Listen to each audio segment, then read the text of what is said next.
अस्सलामु अलैकुम वरहमतुल्लाहि वबरकातुहू। नाज़रीन किराम, इस वक्त आप देख रही हैं संदराल मीडिया और मैं हूँ आपका मेज़बान ताहिर जमील।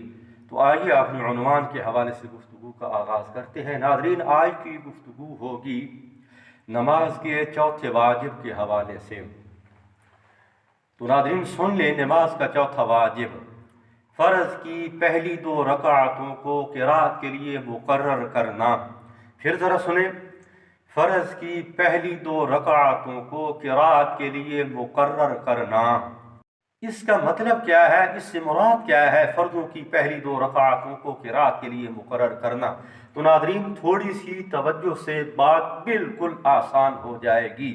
अगर कोई शख्स फ़र्ज़ पढ़ रहा है तो फ़र्ज़ों की पहली 2 रकातों में वो क़िराअत करना भूल गया तो आखिरी 2 रकातों में अगर उसे याद आ जाए तो वो क़िराअत कर ले और आखिर में वो सजदा साहब भी करेगा। तो नाज़रीन सजदा साहब क्यों करेगा? इसलिए कि वो वाजिब का तारिक है। फ़र्ज़ पूरे हो गए हैं, नमाज के अंदर अंदर उसने क़िराअत कर ली है। बाकी वाजिब कौन सा छूटा है कि उसने क़िराअत की है आखिरी 2 रकातों में भूले से। हालांकि क़िराअत का जो मकाम था वो फ़र्ज़ों के अंदर पहली 2 रकातें हैं। नाज़रीन एक और पत्ते की बात भी ज़रा सुन लें कि फ़र्ज़ों की पहली 2 रकातें ये भरी हुई होती हैं और इनको भरी हुई क्यों कहते हैं? इसलिए कि इनमें कुरान पढ़ा जाता है। और आखिरी 2 रकातें या 1 रकात फ़र्ज़ों की वो खाली कहलाती हैं। और उनको खाली क्यों कहते हैं? क्योंकि उनमें क़िराअत नहीं होती। तो लिहाजा फ़र्ज़ों की अगर पहली 2 रकातों में कोई बंदा क़िराअत करना भूल जाए तो चूँकि आखिरी 2 रकातें खाली हैं तो लिहाजा वहाँ जाके क्या करेगा, आखिरी 2 रकातों में ये क़िराअत कर लेगा और आखिर में सजदा साहब भी करेगा। नाज़रीन मसला सही तौर पे ज़हन नशीन हो जाए तो आइए एक मिसाल का सहारा लेते हैं। आप बाज़ार हैं, आपने एक बहुत ही भारी टेबल मेज़ ख़रीदा। रक्शे वाले को कहा कि घर पहुँचा के आओ। रक्शे वाले ने बड़ी मुश्किल से वो टेबल उठाया, रक्शे में रखा। तो जाते जाते आप रक्शे वाले को कहते हैं कि भाई बैठक में जाके रखना। रक्शे वाले को आप क्या कहते हैं? भाई बैठक में जाके रखना ये टेबल, ये मेज़ जी। तो रक्शे वाला जब घर पहुंचता है ना तो टेबल घर के सेन में रख के चला जाता है, बैठक में नहीं रखता।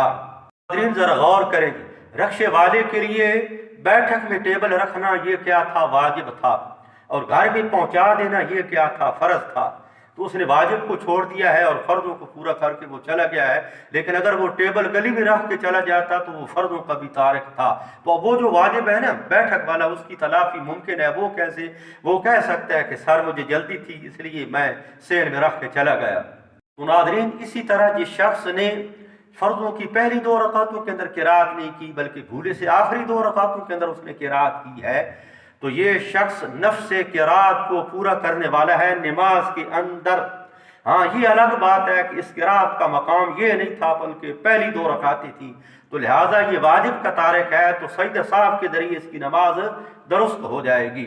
नाज़रीन आखिर में मुअद्दबाना गुजारिश है कि अगर ये बातें, ये मसाइल आपकी समझ से बालातर हों तो कमेंट में इशारा कर दिया करें, हम आपके लिए अंदाज बदल के सामने आ जाएंगे।